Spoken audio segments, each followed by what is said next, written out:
Hello friends, welcome back to Sushil Mishra business class. आज chapter second का second part चल रहा है जिसका नाम है long period and short period goals of planning in India. बिल्कुल हाँ जी, हम चैप्टर सेकंड पढ़ रहे हैं जिसका नाम है 5 ईयर प्लानिंग। 5 ईयर प्लानिंग के मैंने ऑब्जेक्टिव्स भी बता दिए थे। अब हम स्टार्ट करने जा रहे हैं कि शॉर्ट टर्म गोल्स क्या है या शॉर्ट टर्म पीरियड क्या होता है, लॉन्ग टर्म पीरियड्स क्या होता है 5 ईयर प्लान के अंदर। बिल्कुल हाँ जी, इससे पहले मैंने आपको बता दिया था कि 5 ईयर प्लान जो है वो 1950 में बना था, 1951 में स्टार्ट किया गया था। बिल्कुल हाँ जी, उसके बाद में फिर इसका नाम बदल दिया गया और नीति आयोग रख दिया गया। अब स्टार्ट करते हैं। लॉन्ग पीरियड, बिल्कुल नाम से पता चलता है लॉन्ग पीरियड। लॉन्ग पीरियड वो पीरियड्स गोल्स होंगे या वो प्लान्स रखे जाएंगे जो कि कॉमन 5 ईयरली होंगे। बिल्कुल हाँ जी, 5 ईयर के जो भी प्लान बनेंगे उन सब में एक ही चीज कॉमन रहेगी और कंटिन्यूसली वो चलती रहेगी, कभी रुकेगी नहीं। उसे हमेशा लॉन्ग टर्म या लॉन्ग पीरियड में रखा जाएगा। बिल्कुल हाँ जी, इसका जो समय सारणी होती है, इट मीन्स टाइम होगा, वो मिनिमम 20 ईयर्स तो रहेगा ही रहेगा। उसे हम लॉन्ग टर्म पीरियड्स में शामिल किया जाता है। बिल्कुल हाँ जी, दोबारा बता देता हूं कि जितने भी 5 ईयर प्लान के अंदर कॉमनली एक गोल हमेशा चलता रहेगा, बिल्कुल हाँ जी हमेशा चलता रहेगा, उसे हमेशा के लिए हम लॉन्ग पीरियड्स में शामिल करेंगे जिसका एक टाइम दिया गया है मिनिमम 20 ईयर्स। बिल्कुल हाँ जी, कम से कम 20 साल शामिल रहेगा। इसी के साथ में सेकंड आता है शॉर्ट पीरियड गोल। बिल्कुल हाँ जी, शॉर्ट पीरियड गोल वो पीरियड गोल होते हैं जो कि एक स्पेसिफिक प्लान के अकॉर्डिंग बनते हैं। बिल्कुल हाँ जी, जैसे 5 ईयर प्लान लॉन्च किया गया, तो 5 ईयर प्लान जब लॉन्च किया गया एग्रीकल्चर से रिलेटेड था, तो ये क्या स्पेसिफिक प्लान। फिर सेकंड आ गया इंडस्ट्री से रिलेटेड, नेक्स्ट जो आ गया वो पॉवर्टी दूर करने का, उससे अगला आ गया हैवी इंडस्ट्रियलाइजेशन करना, उसके बाद में जो आया एम्प्लॉयमेंट लेकर आना। ये जो है ना, ये एक एक करके जो नए नए प्लान लगे गए वो 5 ईयर प्लान के अकॉर्डिंग शॉर्ट प्लान बोले जाएंगे, जो कि एवरी टाइम चेंज होते रहेंगे। बिल्कुल हाँ जी, टाइम के अकॉर्डिंग क्या होगा, ये हमेशा चेंज होते रहेंगे। लेकिन लॉन्ग टर्म प्लान क्या है, कॉन्टिन्यूसली चलेंगे, नेवर चेंज। बिल्कुल हाँ जी, चेंज नहीं होंगे, हमेशा चलेंगे। बिल्कुल हाँ जी, देश आजाद हुआ था 1947 में। बिल्कुल हाँ, और तब से लेकर आज तक, बिल्कुल हाँ जी, तब से लेकर आज तक हम एक चीज पर का ग्रोथ करने में लगे हुए हैं, क्या, जीडीपी ग्रोथ। तो ये जो काम चल रहा है ना, ये लॉन्ग पीरियड में आ जाएगा। किसमें आएगा, लॉन्ग पीरियड में। आया सुनने यहां तक, बिल्कुल हाँ जी। अब आगे चलते हैं इसके बारे में। Long period goals and objective. Long period के गोल्स क्या हैं, ऑब्जेक्टिव क्या है, या 5 year plan long period goals और ऑब्जेक्टिव्स क्या होते हैं, चलिए समझ लेते हैं। पहला जो बनाया था भाई जीडीपी ग्रोथ करना। बिल्कुल हाँ जी, इसमें बोला गया कि देश की इकोनॉमी डाउनफॉल हो रही है, देश की इकोनॉमी बहुत ज्यादा गिर चुकी थी। हम जो थे वो भुखमरी के कगार पर खड़े थे। ध्यान सुनिएगा, हम जो थे भुखमरी के कगार पर खड़े थे, हमारी स्थिति बहुत ज्यादा गिरी हुई थी। उस कंडीशन में हमें बिल्कुल मतलब हमें क्या बोला गया, हमें बोला गया कि भैया अब आप आजाद हैं और जी लो अपनी जिंदगी। भैया आजाद कैसे हुए, आजाद तो कर दिया गया हमें, लेकिन हमारी जीडीपी नील बटा सन्नाटा। क्यों, क्योंकि ब्रिटिश गवर्नमेंट ने पहले ही ड्रेन ऑफ वेल्थ कर लिया था। अब हमें अपनी जीडीपी को बढ़ाना था। उस कंडीशन में हमारी इंडिया ने दो काम करने शुरू करे जीडीपी ग्रोथ के लिए। क्या, कि भैया जितने भी रिसोर्सेज हैं उन सबको भैया अपडेट करें, सर्च करें और फुल्ली यूटिलाइजेशन करें। बिल्कुल हाँ जी भैया, ऑल रिसोर्सेज, बिल्कुल हाँ जी ध्यान सुनिएगा, और से रिसोर्सेज जितने भी रिसोर्सेज थे उसका फुल्ली यूटिलाइज करना शुरू कर दो। जब पूरी तरह से यूटिलाइज होगा तो जीडीपी ग्रोथ होनी शुरू होगी, धीरे धीरे धीरे धीरे धीरे। बिल्कुल हाँ जी, ग्रोथ डोमेस्टिक प्रोडक्ट क्या होगा, बढ़ना शुरू कर देगा। बिल्कुल हाँ जी, उसके साथ में ये पहला पॉइंट था। दूसरे का, दूसरा क्या बोला इन्होंने, दूसरा बोला इन्होंने कि भैया नई टेक्नोलॉजी लेकर आओ। नई टेक्नोलॉजी लेकर आओ और नई इनोवेटिव आइडिया लेकर आओ। बिल्कुल हाँ जी। जब टेक्नोलॉजी नहीं आएगी तो भी क्या होगा, आपका ग्रोथ होगा। जब आपका ग्रोथ होगा तो जाहिर सी बात है आपके इंडिया का भी ग्रोथ होगा। कहते हैं ना, परिवार में एक लोग का ग्रोथ हो रहा है तो जाहिर सी बात है परिवार का भी धीरे धीरे ग्रोथ हो रहा है। तो इंडिया का परिवार के अंदर रहने वाले लोग धीरे धीरे जब अपना ग्रोथ कर रहे हैं तो वैसे वैसे इंडिया का भी ग्रोथ होगा, डेवलपमेंट होना शुरू हो जाएगा।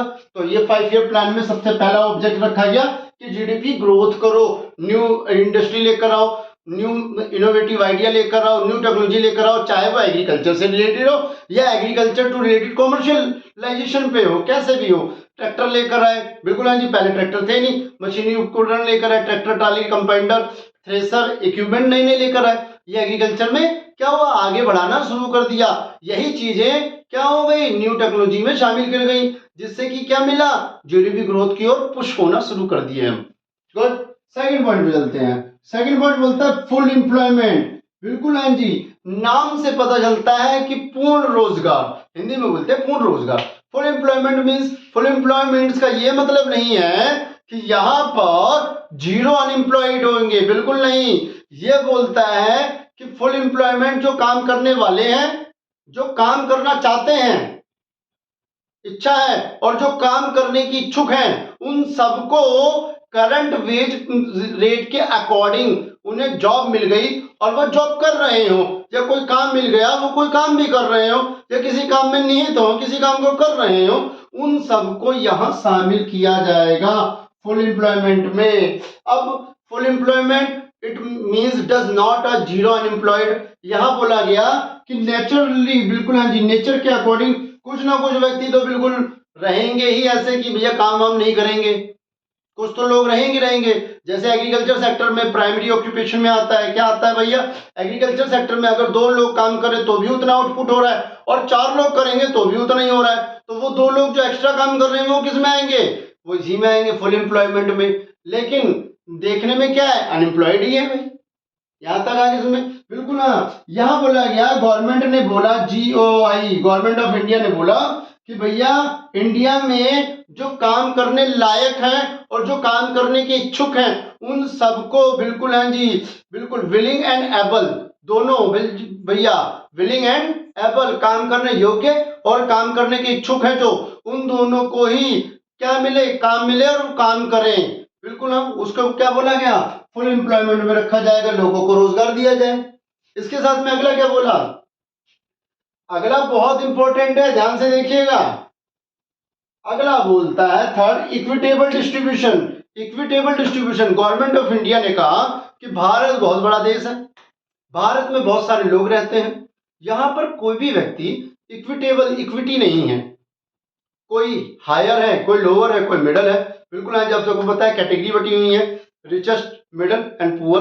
वैसे ही इंडिया में बोला गया कि इन सबको इक्विटेबल, इक्विटी करने की कोशिश की गई। बिल्कुल हाँ जी, अगर ऐसा ना होता तो क्या होता ऐसा ना होता तो यकीन मानिए आप, रिचेस्ट और रिचेस्ट हो जाते, पुअर और पुअर हो जाते। उस कंडीशन को दूर करने के लिए हमने प्लानिंग कमीशन में ये रखा गया, उन्होंने रखा, तो उसमें बोला कि जितने भी रिचेस्ट पर्सन हैं उनसे टैक्स के रूप में धन इकट्ठा करेंगे, टैक्स के रूप में इनकम एंड वेल्थ लेंगे, और गरीबों को वही इनकम और वेल्थ सब्सिडी के रूप में प्रोवाइड करवाएंगे, उनकी क्या करेंगे, इकोनॉमिक हेल्प करेंगे, ताकि क्या हो सके, वो भी अपने आप को धीरे धीरे डेवलपमेंट कर सके, और वो भी एक पायदान पर, मतलब एक स्टेप पर आगे बढ़कर रिचेस्ट के मुकाबले बराबर नहीं लेकिन उससे थोड़ा सा नीचे तो रहें, बिल्कुल नीचे ना रहें। यही इक्विटेबल डिस्ट्रीब्यूशन में रखा गया कि भैया अमीरों से पैसा लिया जाएगा टैक्सेशन के रूप में, और गरीबों को सब्सिडी के रूप में प्रोवाइड किया जाएगा, डिस्काउंट के रूप में, आर्थिक अनुदान के रूप में, बहुत सारी चीजों के रूप में गरीबों को सहायता दी जाएगी। जैसे इसमें ही आपने सुना होगा, प्रधानमंत्री ने उज्ज्वला योजना की शुरुआत करी थी किसानों के, गरीबों के लिए। दूसरा, किसानों के लिए भैया 2-2 हजार रुपए जो तिमाही छिमाही आते हैं उनके खाते में, वो ये सब इसमें आया है। में अब अगला चलते हैं, जिसका नाम है मॉडर्नाइजेशन। अब नाम से पता चलता है मॉडर्नाइजेशन। मॉडर्नाइजेशन का मतलब ये बोलता है कि अब आपको पूरी तरह से मॉडर्नेट होना है। अब यहाँ मॉडर्नेट का मतलब नहीं है कि नए नए कपड़े पहन कर आए, घूमे फिरे, अच्छा अच्छा खा रहे हैं, लग्जीरियस लाइफ जी रहे हैं, ढंग से कपड़े पहनने के साथ में गाड़ी अच्छी चला रहे हैं। नहीं नहीं, इसके साथ में एक काम और करना था। वो क्या करना था? उन्होंने कहा मॉडरेट का मतलब है अपनी सोच, बिल्कुल हाँ जी ध्यान से सुनिएगा, अपनी सोच, अपनी बात करने के तरीका, अपने बोलने का तरीका को भी चेंज करना है यहाँ। बिल्कुल हाँ जी, अपना रहन सहन, बात करने का तरीका, बोली भाषाएं सब बदल दो। कैसे? इन्होंने बोला मॉडरेट का मतलब है कि गर्ल्स को भी आगे बढ़ाओ, गर्ल्स को भी क्या करो, एजुकेशन में बढ़ाओ। क्यों? क्योंकि जब हम डेमोक्रेटिक प्रोफाइल में लेकर आए थे तो हमने लिटरेसी रेट देखा था जिसमें बिलो टू 16% एजुकेशन में थे। उस कंडीशन में हमने क्या करा था? बहुत ज्यादा डिक्लाइन हो गए थे। गर्ल्स क्या थी? बिलो टू 7% थी। इसलिए गवर्नमेंट ऑफ इंडिया ने इन बच्चों के लिए भी ध्यान दिया कि गर्ल्स को भी क्या हो, प्रोत्साहित मिले, मोटिवेट करो पढ़ने के लिए। नहीं तो समय में क्या था, लड़कियों को क्या कहा जाता था? बेटा आप पढ़ लिख कर क्या करोगे, चूल्हा चौका ही तो फूकना है। तो उस कंडीशन को दूर करने के लिए हमने प्लान बनाए, या फिर हम बोलेंगे कि 5 ईयर प्लान इंट्रोड्यूस किए, जिसमें हमें मॉडरेट तो होना ही होना है, नई टेक्नोलॉजी, नई इवेंट, बिल्कुल हाँ जी, सब कुछ नया लेकर आना है, यहां तक कि अपनी सोच को भी बदलना है। इसे बोला गया मॉडरेट, जहां पर अब हमें गर्ल्स को भी आगे बढ़ाना है। बिल्कुल हाँ जी, नारा भी दिया ना कि भैया बेटी पढ़ाओ बेटी बचाओ का नारा भी मॉडरेट में ही आया था, याद रखिएगा, Beti Bachao Beti Padhao, same to same. अब थोड़ा सा आगे और लास्ट पॉइंट इसका जो चलता है लॉन्ग टर्म का, वो है self sufficiency. Self sufficiency simple तरीके से मैं बता देता हूं, आत्मनिर्भर। हिंदी या इंग्लिश कैसे भी समझ लो आप इसे, सेल्फ सफिशिएंसी का मतलब हो गया आत्मनिर्भर, कि अब हम किसी पर डिपेंड नहीं रहेंगे। जब हम इंडिपेंडेंट हो गए हैं 1947 में, जब हम 1947 में इंडिपेंडेंट हुए तो हमारे पास में सबसे ज्यादा प्रॉब्लम थी फूड ग्रेन की, खाने की, जो हमारे पास था ही नहीं, जो हमारे पास पर्याप्त, बिल्कुल हाँ जी, सफिशिएंट था ही नहीं। हम डिपेंड थे यूएसए पर। ध्यान से सुनिएगा, एक स्टोरी सुनाता हूं मैं आपको, बहुत अच्छी है। डिपेंड थे हम यूएसए पे। यूएसए वहां से हमारे लिए फूड ग्रेन गेहूं भेजता था और हम उस गेहूं को खाते थे। वो गेहूं लाल कैटेगरी का था। लाल कैटेगरी का मतलब वो गेहूं जो कोई यूटिलाइज नहीं करेगा, कोई लेता नहीं था, मतलब वहां के जो जानवर नहीं पूछते थे, वो हमें दिया जाता था, वो हम खाते थे। जब वो खाते थे उसी ड्यूरेशन में हमारे युद्ध हो गया, बिल्कुल हाँ जी, हमारा वार हुआ। किसके साथ में? हमारा जो वार हुआ इंडिया का पाकिस्तान के साथ में युद्ध हो गया। अब पाकिस्तान ने किसी ना किसी तरीके से यूएसए से कहलवाया कि भैया युद्ध रुकवा दो। तो यूएसए ने इंडिया के ऊपर प्रेशर बनाना शुरू कर दिया कि ऐसा है। ये युद्ध कब हुआ?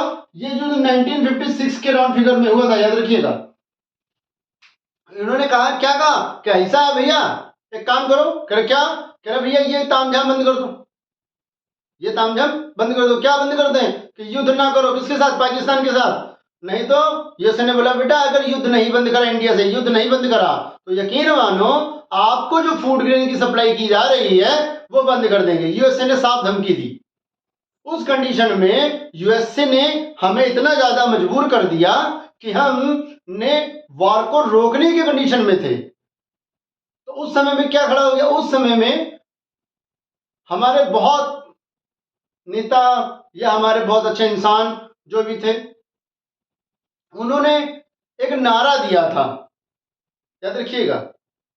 उन्होंने नारा दिया क्या भाई, कि हमें अपने देश के बारे में, जनहित के बारे में सोचना है। तो जाहिर सी बात है उस समय में जो प्रेशर हुआ तो हमने वार जो भी है वो रोक दिया, या जो भी है वो एसएसटी की बात है। यहाँ हम इकोनॉमिक्स में हैं तो इकोनॉमिक्स जाहिर सी बात है, हमें पता चलता है कि यहाँ प्रेशर आ गया। जब प्रेशर आया हमारे ऊपर तो हम किसी और के अकॉर्डिंग हो गए। उस कंडीशन को दूर करने के लिए हमने प्लानिंग कमीशन में ये भी जोड़ लिया, क्या, सेल्फ सफिशिएंसी, कि भविष्य में आगे जाकर ऐसा ही अगर किसी के देश के साथ हमारा युद्ध हो, कोई हमें सप्लाई ना करे तो प्रेशर ना बनाए, इसलिए हमें सेल्फ सफिशिएंसी की ओर प्रोत्साहित मोटिवेट किया गया कि अब आपको अपने प्रोडक्ट को प्रोड्यूस करना है, साथ में आपको दूसरों को डिस्ट्रीब्यूट करना है, दूसरों से लेना नहीं है। बिल्कुल हाँ जी, इंडिया जैसे इंडिया को जैसे अमेरिका गेहूं दे रहा था यूएस से, बिल्कुल हाँ जी, वैसा नहीं करना, अब आप दीजिए दूसरों को, ताकि दूसरे आपकी बात माने, आप दूसरों के प्रेशर में मत रहिए। कहते ना, एहसान ले लोगे तो जिंदगी भर, कोई काम करवा लिया आपने किसी से तो जिंदगी भर का एहसान हो गया।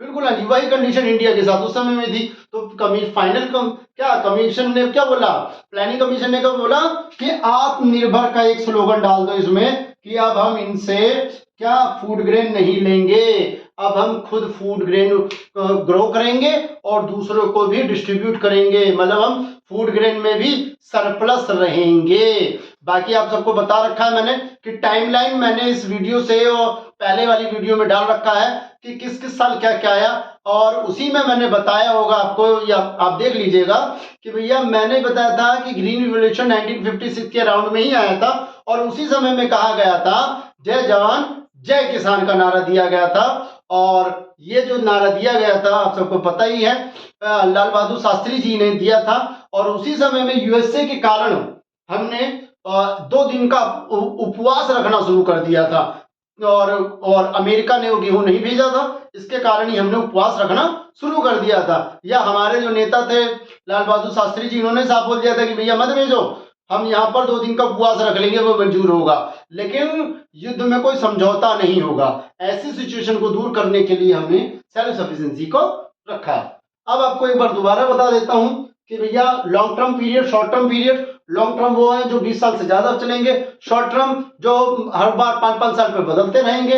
ये लॉन्ग टर्म के ऑब्जेक्टिव थे। पहला है जीडीपी ग्रोथ, दूसरा है फुल एम्प्लॉयमेंट, तीसरा है इक्विटेबल डिस्ट्रीब्यूशन, चौथा है मॉडर्नाइजेशन, पांचवा आपका है सेल्फ सफिशिएंसी। इसी के साथ में आपका शॉर्ट टर्म गोल्स भी हैं। शॉर्ट टर्म गोल्स मतलब कि हर 5-5 साल पर क्या क्या हुआ, वो शॉर्ट टर्म गोल्स हैं। बिल्कुल हाँ जी, हर 5-5 साल पर, जैसे कि पहले साल में एग्रीकल्चर हो गया है, तो दूसरे साल में आपका इंडस्ट्रीज आ गई, तीसरे साल में पॉवर्टी दूर करने को आ गया, नेक्स्ट में आपको दोबारा एग्रीकल्चर आ गया, फिर नेक्स्ट में आपका एम्प्लॉयमेंट के बारे में आ गया। ये सारी जो है एक एक 5-5 साल में क्या क्या हुआ, उसे शॉर्ट टर्म प्लान में शामिल किया गया है। आई होप आपको समझ में आया होगा और बहुत अच्छे तरीके से समझ में आएगा। फिर भी अगर कोई डाउट है तो प्लीज कमेंट बॉक्स में जाकर पूछिए, उससे रिलेटेड मैं आपके लिए वीडियो डालूंगा। और आई होप समझ में आया हो तो please like, subscribe and share जरूर करें। Thank you very much.